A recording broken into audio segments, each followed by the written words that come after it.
يريدون ليطفئوا نور الله بأفواههم والله متم نوره ولو كره الكافرون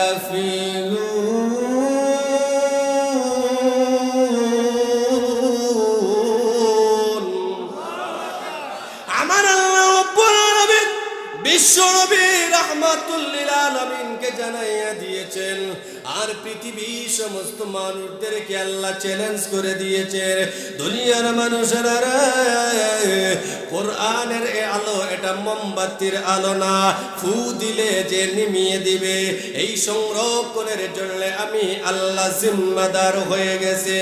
ভাইয়েরা আমার লক্ষ্য করে দেখুন, যেই কথাটা বুঝাইতে চাই বাদশা মামুনুর রশিদের দরবারে ওই পণ্ডিত যখন দ্বিতীয় বছর গেল, মামুনুর রশিদ তখন তাকে ডেকে ডেকে বলেন, ও ভাই তুমি মুসলমান কেমনে হইলা, কিভাবে হইলা, তার একটু কারণ জানতে চাই। ওই পণ্ডিত লোকটা ডেকে ডেকে বলে, ও বাদশা মামুনুর রশিদ, আমি আপনার দরবার থেকে চলে যাওয়ার পরে আমি তাওরাতের 3টা কপি আমি নিজ হাতে লিপিবদ্ধ করি। তাওরাতের কিছু পরিবর্তন করলাম। ওই পরিবর্তন করার পরে আমি ওই তাওরাত কিতাবের 3টা কপি নিয়ে আমি ইহুদিদের উপাসনায় যখন আমি গেলাম, তারা সাদরে আমার এই 3টা কপি গ্রহণ করলো। পরিবর্তন দেখে আমি জাবুর ইনজিলের যখন 3টা কপি যখন আমি করলাম পরিবর্তন আমার মন গড়া মুআবিক আমি ইহুদি অর্থাৎ নাসারাদের উপাসনালয়ে আমি গেলাম, তারা আমার এই কিতাবগুলো রাখলো। কিন্তু আমি যখন কোরআনের ভিতরে হাত দেই, কোরআনের মধ্যে আমি কিছুটা আয়াত বিকৃত করেছি অর্থাৎ পরিবর্তন করেছি। আমি যখন এগুলো নিয়ে গেলাম মুসলমানদের কাছে বিক্রি করার জন্য, খোদার কসম করে বলি ও মামুনুর রশিদ, ওই কোরআন তারা দেখলো পরিবর্তন হয়ে গেল। আমি গোটা এলাকা করলাম, আমি গোটা এলাকা চক্কর দিলাম এক জায়গা থেকে আরেক জায়গায়, কিন্তু নকশা পরিবর্তন হওয়ার কারণে কোরআন শরীফ কেউ ক্রয় করে নাই, আমার কাছ থেকে নেয় নাই। ও বাদশা মামুনুর রশিদ, আমার বুঝে আসলো তামাম সব কিছুর পৃথিবীর বইয়ের পরিবর্তন করা যেতে পারে, কিন্তু একমাত্র মহাগ্রন্থ আল কোরআনের পরিবর্তন করা সম্ভব নয়। সব পৃথিবীর সব কিতাবের পরিবর্তন সম্ভব আছে, আল কোরআনের পরিবর্তন সম্ভব নয়। এজন্য আমি কালমা পড়ে মুসলমান হয়ে গেছি। সুবহানাল্লাহ। তাহলে পরিবর্তন যারাই করার চেষ্টা করবে, কোরআনের ভুল ধরার জন্য যারাই আসে, কিন্তু শেষমেশ কালমা পড়ে মুসলমান হয়। এজন্য সেই কোরআনের দরকার আছে না নাই? শুধু ওয়াজ মাহফিলে, মসজিদে এই কোরআনের শিক্ষায় শিক্ষিত হওয়া লাগবে না? আল্লামা তাকি উসমানী দামাত বরকাতুহুম তিনি বলেন, কোরআনের হক 3 ভাবে আদায় করা যায়। কয়ভাবে? 1 নাম্বার, বিশুদ্ধভাবে কোরআন তেলাওয়াত করা, বিশুদ্ধভাবে কোরআন তেলাওয়াতের শিক্ষা করা। তো কোরআন তেলাওয়াত শিক্ষা ব্যবস্থা করতে হলে আমাদের কোথায় যেতে হবে? দ্বীনি মাদ্রাসায় আমাকে আপনাকে যেতে হবে দ্বীন শিখার জন্য, যেখান থেকে ইলম অর্জন করে।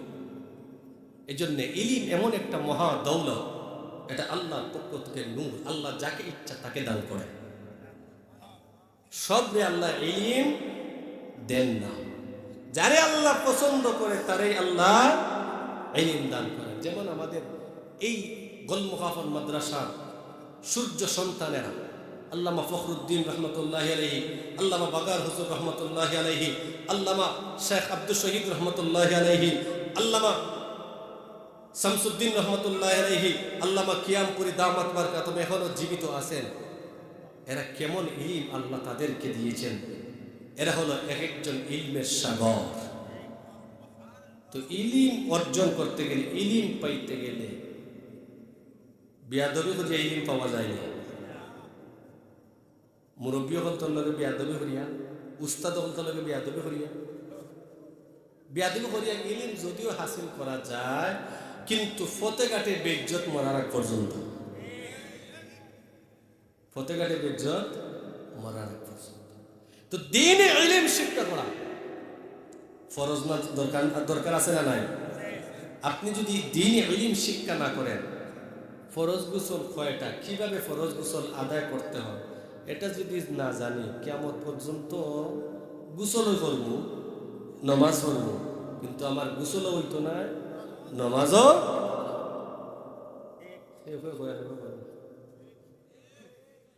গাঙ্গ গোসল বললে তুমি গোসলি যা, ঠিক কিনা? এই জন্য রাসূল বলেন তালাবুল ইলমি ফারিজাতুন আলা কুল্লি মুসলিম ও মুসলিমা, প্রত্যেক মুসলমান পুরুষ এবং মহিলার জন্য দ্বীনে ইলম শিক্ষা করা ফরজ।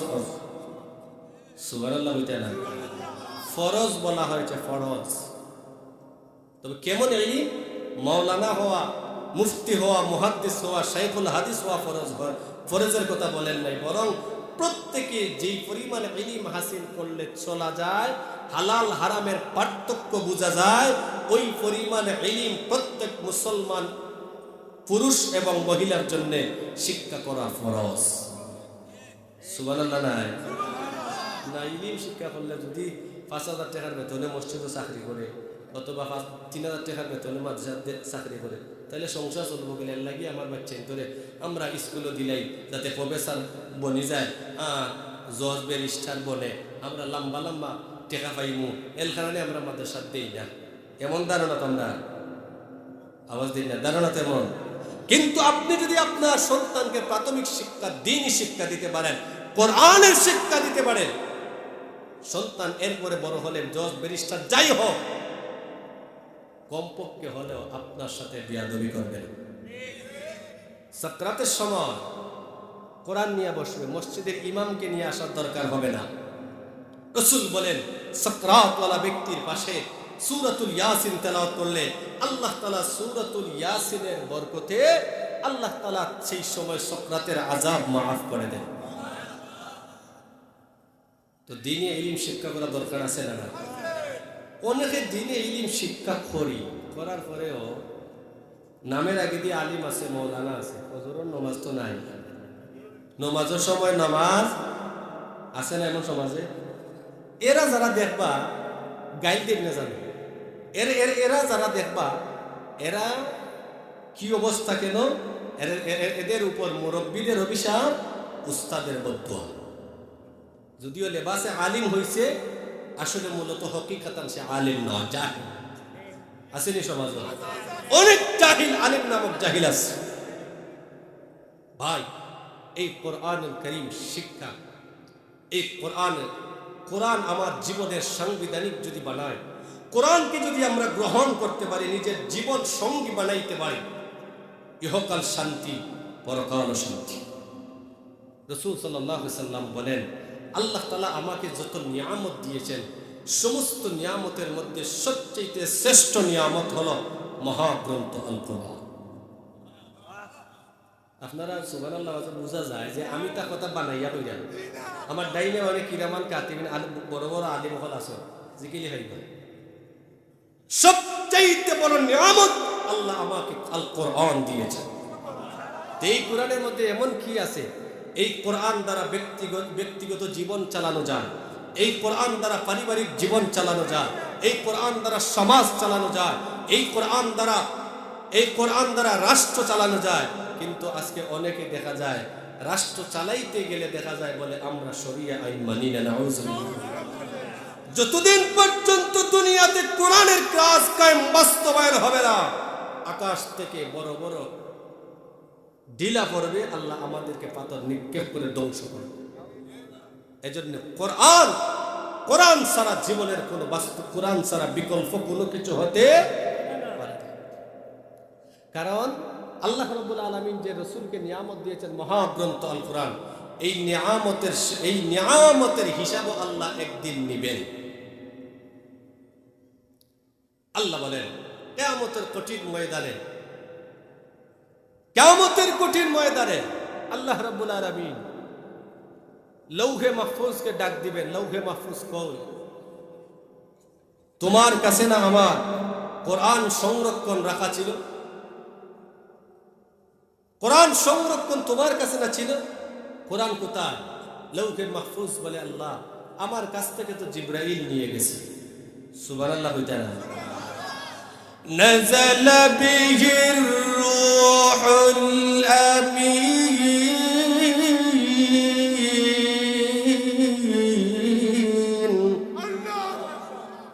বিশ্বনবী রাহমাতুল লিল আলামিন বলেন কিয়ামতের কঠিন ময়দানে যখন আল্লাহর দেয়া নিয়ামত লৌহে মাহফুজকে আল্লাহ বলবেন, লৌহে মাহফুজ রে তোমার কাছে আমার কোরআন সংরক্ষিত করে রেখেছিলাম, ওই কোরআন আমার কাছে আমার ফিরাইয়া দাও। লৌহে মাহফুজ বলবে ও আল্লাহ আমার কাছ থেকে জিবরাইল নিয়ে গেছে। জিবরাইলকে ডাকা হবে, জিবরাইল আমার কোরআন কোথায়? আমার নিয়ামত ফিরাইয়া দাও। জিবরাইল বলে ও প্রভু আমার কাছ থেকে তো আমি আপনার হাবিব রাহমাতুল লিল আলামিনকে দিয়ে দিয়েছি। আলা কলবিকা লিতাকুনা মিনাল মুনজিরিন, আই কলবে মুহাম্মাদুর রাসূলুল্লাহ সাল্লাল্লাহু আলাইহি ওয়াসাল্লাম। আমি আমার আল্লাহ রাব্বুল আলামিন বিশ্ব নবী রাহমাতুল লিল আলামিনকে ডেকে ডেকে বলবে ও নবীজি আপনার কাছে যে কোরআনটা দিয়েছিলাম কোরআন কোথায়? বিশ্ব নবী রাহমাতুল লিল আলামিন বলেন প্রভু গো দুনিয়াতে আমি 6 লক্ষ সাহাবায়ে কেরামদের কাছে আমি কোরআন তাদের কাছে দিয়েছিলাম, যার বাস্তব উদাহরণ হলো রাসূল তিনি নিজেই বলেন তারাকতু ফীকুম আমরাইন লান তাদিল্লু মা তামাসসাকতুম বিহিমা কিতাবাল্লাহি ওয়া সুন্নাত রাসূলিহি। আল্লাহর নবী বলেন ও দুনিয়ার উম্মতেরা তোমরা শোনো, আমি পৃথিবীর জমিন থেকে বিদায় হয়ে যাই কিন্তু তোমাদের কাছে 2টা জিনিস রেখে গেলাম। 1 নাম্বার হলো কিতাবাল্লাহ, আল্লাহর কোরআন আল্লাহর কালাম তোমাদের কাছে রেখে গেলাম। 2 নাম্বার হলো ওয়া সুন্নাত রাসূলিহি, আর আমি নবীর আদর্শ সুন্নাত তোমাদের কাছে রেখে গেলাম। ওই 2টা জিনিস যতক্ষণ পর্যন্ত তোমরা শক্ত করে আঁকড়ে ধরবা ততক্ষণ পর্যন্ত তোমরা গাফেল বা পথভ্রষ্ট হবে না। ও প্রভু আমি দুনিয়াতে 6 লক্ষ সাহাবায়ে কেরামদের কাছে আমার উম্মতের কাছে কোরআনের আমানত দিয়ে এসেছি। এমনি আল্লাহ রাব্বুল আলামিন যেই মুহূর্তে উম্মতদেরকে ডাক দিবেন ও আমার নবীর উম্মতেরা কোরআন দাও, তোমাদের কাছে তোমাদের নবী আমার হাবিব আমানত রেখেছিল। আল্লাহর নবী বলেন যেই মুহূর্তে আমার উম্মতের কাছে যখন কোরআনের জন্য কোরআনের আমানতদারি সম্পর্কে বলা হবে আল্লাহর নবী বলেন ও আল্লাহ আমাকে কি একটু সুযোগ দেওয়া যাবে কি? আপনি সুযোগ দিয়ে কি করবেন? একটু সুযোগ দিন। নবীজির মনে অন্তরের ধারণা হলো আমার উম্মত কোরআনের আমানতের ব্যাপারে আল্লাহর কাঠগড়ায় দাঁড়াইলে এর কিছু আল্লাহর কাঠগড়ায় দাঁড়াইলে পরিপূর্ণ হিসাব দিতে পারবে না।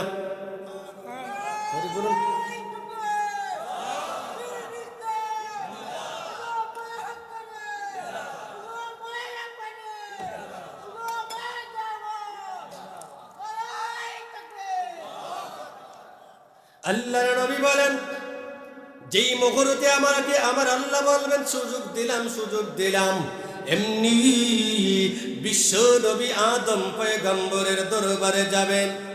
হ্যাঁ আদম আপনি তো ছিলেন সমস্ত দুনিয়ার মানুষের পিতা, আপনি হলেন সর্বপ্রথম নবী, আমি হলাম সর্বশেষ নবী। ওগো আদম আপনি শুনুন আমার উম্মত আপনার সন্তানদের কাছে আল্লাহ আমানতের হিসাব চায়। চলো না গো আল্লাহ দরবারে আমরা যাই।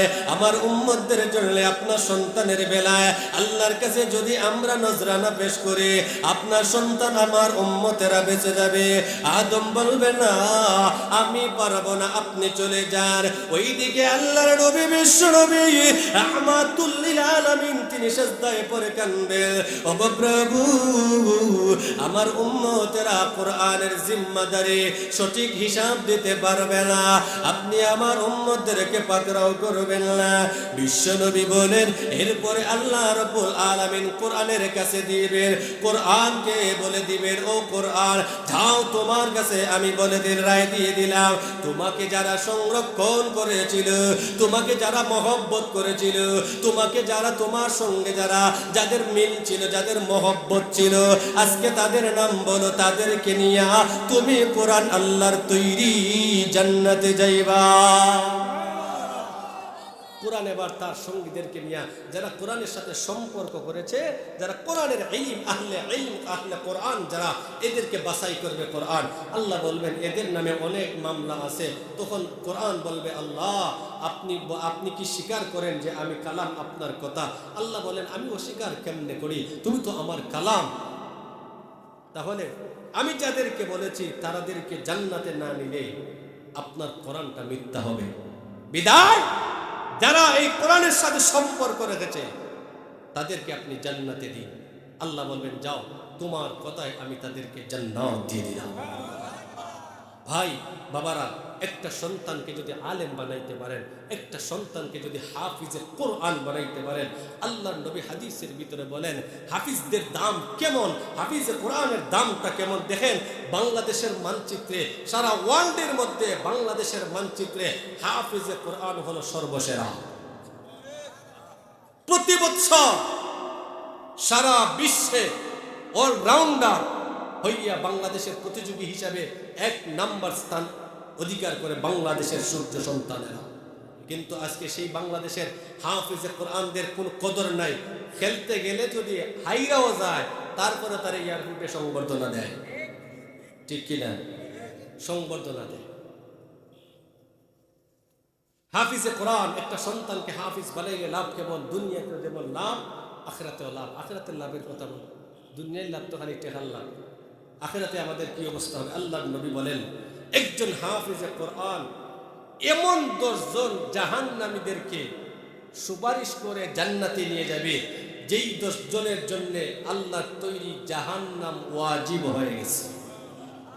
সুবহানাল্লাহ কইতে না? জাহান্নামের ওয়াজিব 10 জন যাদেরকে জাহান্নামে আল্লাহ দিয়ে দিয়েছেন, এমন 10 জন জাহান্নামীদেরকে হাফিজে কোরআন সুপারিশ করে আল্লাহর তৈরি জান্নাতে নিয়ে যাবে। 10 জনের নাম উল্লেখ করা হয়েছে হাদিসে। একজন আলিমের মর্যাদা কেমন দৃষ্টান্ত দিতে গিয়ে কিতাবের ভিতরে লেখা হয়, আল্লাহর নবী রাহমাতুল লিল আলামিন ঘরের মধ্যে হযরতে আয়েশাকে নিয়ে শুইছেন। এমনি রাসূলের তো ঘরের ছাদ হলো খেজুরের পাতা, ছালের দিকে তাকাইয়া দেখা যায় আকাশের নক্ষত্র দেখা যায়। হযরত রাসূল করিম সাল্লাল্লাহু আলাইহি ওয়াসাল্লাম বলেন আয়েশা, ওই যে আকাশের তারকা দেখা যায়, ওই আকাশের তারকা পরিমাণ নেক আমল আমার একটা সাহাবীর আছে। হযরত আয়েশা তিনি জানার জন্য বলেই ফেললেন হুজুর এই আমলগুলা কার? তিনি বললেন আমার সাহাবী হযরত ওমর বিন খাত্তাবের। হযরত আয়েশা রাদিয়াল্লাহু তাআলা আনহা মনটা দুর্বল করে দিলেন।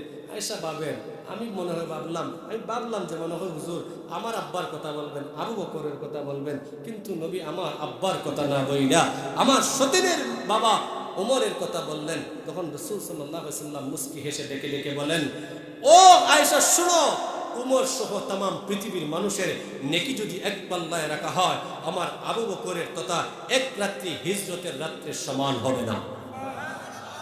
বুঝাইতে গিয়ে আল্লাহর নবী বলেন উমরের সওয়াব আকাশের তারকা দেখা যায়। কি করা যায়? দেখা যায়, কিন্তু আবু বকরের সওয়াব দেখা যায় না, সীমাহীন। ঠিক তেমনি ভাবে একজন হাফিজে কোরআন 10 জনকে নিয়ে যাবে জান্নাতে, যারা জাহান্নামের জন্য ওয়াজিব হয়ে গেছে। এই 10 জন তো দেখা যায়, কিন্তু একজন হক্কানি আলেম, একজন আলেম অসংখ্য অগণিত মানুষদেরকে সুপারিশ করিয়া আল্লাহ তৈরি জান্নাতে নিয়ে যাবে। সুবহানাল্লাহ। আত্মীয় স্বজন লাগাইয়া যেখানে লজিং পেয়েছে, যে এলাকার মানুষের সাথে সম্পর্ক ছিল, সমস্ত মানুষদেরকে বাছাই বাছাই করে করে করে করে করে একজন আলেম, একজন হক্কানি আলেম আল্লাহ তৈরি জান্নাতে নিয়ে যাবে। এই জন্য দিন শিক্ষা করা আমাদের দরকার আছে না নাই? এই জন্য সন্তানকে কোরআনের হাফিজ যদি বানাইতে পারি, একটা আলেম বানাইতে পারি, কারণ এই মাদ্রাসার গোলমুখাফন মাদ্রাসার কারণে, হক্কানি বুজুর্গদের কারণে এই আত্রাফ, এই অঞ্চলে ওলামায়ে কেরাম হয়েছেন, আহলে কোরআন ইলমওয়ালা হয়েছেন। কিন্তু একমাত্র গোলমুখাফন মাদ্রাসার কারণে আমার সন্তানকে আমি জাগতিক শিক্ষা দিতে পারি, আমরাও বাধা দিব না।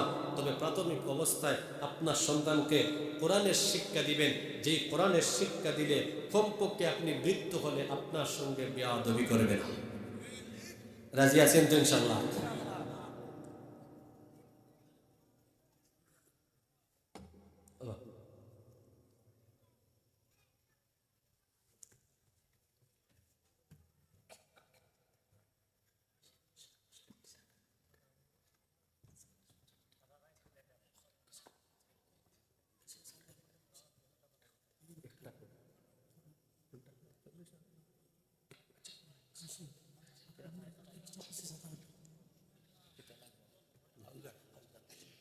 যাই হোক, তো দীর্ঘ সময় আপনাদের সামনে আলোচনা করার সুযোগ হয়েছে, এর কারণে খুশি না বেজার?